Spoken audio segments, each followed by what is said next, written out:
1 Jean 2, le verset 16. En effet, voici ce qui appartient au monde. La volonté de satisfaire ses propres désirs ou de posséder ce que l'on voit, ainsi que l'orgueil fondé sur les biens terrestres. Eh bien, tout cela ne vient pas du Père, mais du monde. Père, je prie dans le nom de Jésus, que mon frère, ma sœur et moi aujourd'hui, que nous puissions revenir à toi qui est notre premier amour.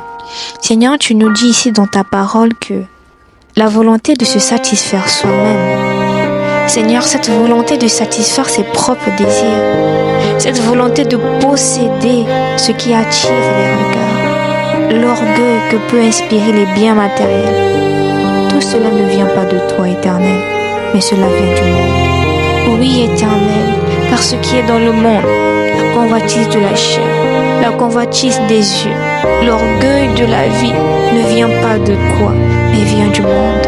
Seigneur, rappelle-nous, ô Saint-Esprit, oui, rappelle-nous que nous ne sommes pas des enfants du monde, mais nous sommes des enfants de Dieu. Et enfant de Dieu, celui qui est né de l'Esprit de Dieu. Aussi, nous sommes remplis de l'Esprit de Dieu. Nous sommes ses enfants. Nous sommes citoyens du royaume. Tu nous l'avais dit, Seigneur, que nous sommes dans ce monde, mais nous ne sommes pas de ce monde.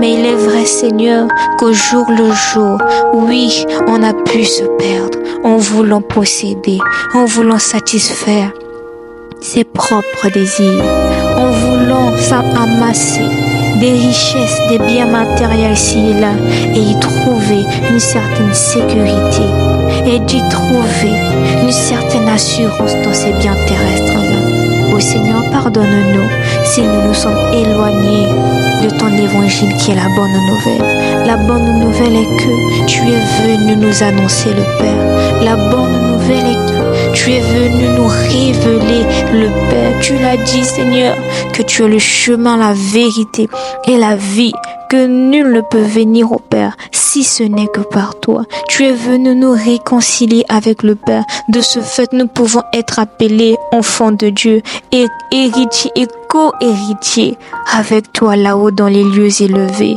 Seigneur, nous ne sommes pas de ce monde. Alors nous ne sommes pas obligés. Nous ne sommes pas redevables de vivre de cette vaine manière. Parce que oui, aujourd'hui, la société, elle nous pousse à croire que nous sommes le centre de tout. La société aujourd'hui, elle nous pousse à amasser davantage et davantage, encore et encore. La société aujourd'hui, elle nous pousse à réaliser ses rêves, à suivre son cœur. Mais Seigneur, nous ne sommes pas du monde pour vivre de cette manière. Nous sommes citoyens du royaume, enfants de Dieu. Alors, la seule volonté qui doit brûler en nous, c'est faire ta volonté.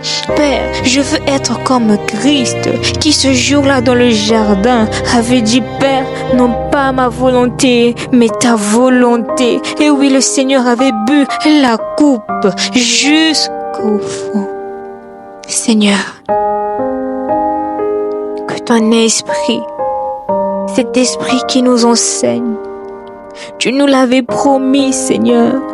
Tu avais dit que le Saint-Esprit vous enseignera. Il viendra vous révéler des choses cachées, des choses que vous ne comprenez pas. Seigneur, si on n'arrive pas à comprendre que nous ne sommes pas du monde, alors Saint-Esprit, viens nous enseigner. Enseigne-nous, parce que Jésus nous a dit que tu es celui qui va nous enseigner. Alors enseigne-nous que nous ne devons pas vivre selon nos propres désirs. Enseigne-nous que nous ne devons pas suivre notre cœur, parce que le cœur de l'homme est trompeur. Enseigne-nous que nous ne devons pas trouver une certaine assurance dans les biens terrestres. Nous ne devons pas trouver de la joie à manifester cet orgueil fondé sur les biens terrestres. Quoi que la société peut dire, quoi que notre siècle présent peut déclarer, mais nous devons lever les yeux vers celui qui était, qui est et qui vient. Nous ne sommes pas du monde, mais nous sommes de toi. Alors Seigneur, oui, cette volonté, Seigneur, de satisfaire ses propres désirs, cette volonté de posséder ce que l'on voit. L'orgueil qui vient de la richesse n'est pas notre partage. Seigneur, les mauvais désirs qui animent l'homme livré à lui-même, la soif de posséder ce qui attire les regards, l'orgueil qu'inspirent les biens matériels, tout cela ne vient pas du Père, mais du monde. Ô Seigneur, nous sommes de toi. Merci parce que nous nous abandonnons à toi. Tu nous enseignes davantage que nous ne sommes pas de ce monde, que nous sommes de toi, que nous puissions, mon frère, ma sœur et moi, déclarer comme Paul l'a fait dans la foi. Il a dit que si il vit cette vie dans la chair, il ne la vit plus pour lui, parce que ce n'est plus lui qui vit, mais c'est Christ qui vit en lui. Aujourd'hui, je veux aussi déclarer que si je vis, ce n'est plus moi qui vis, c'est Christ qui vit en moi. Alors oui, c'est Christ qui vit en moi. Alors la volonté qui est en moi, c'est la volonté de Christ. Cette volonté, cette envie de posséder ce qui attire les regards n'est plus mon partage, mais je veux gagner Christ. Cet orgueil qui est fondé sur les biens matériels, cet orgueil qui est fondé sur l'accumulation de la richesse n'est plus mon partage.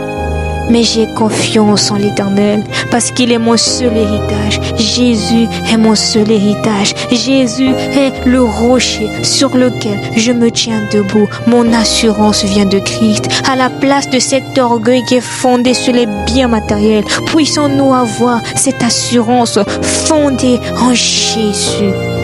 Seigneur, merci parce que tu ne nous laisses pas tomber, mais tu nous formes à ton image.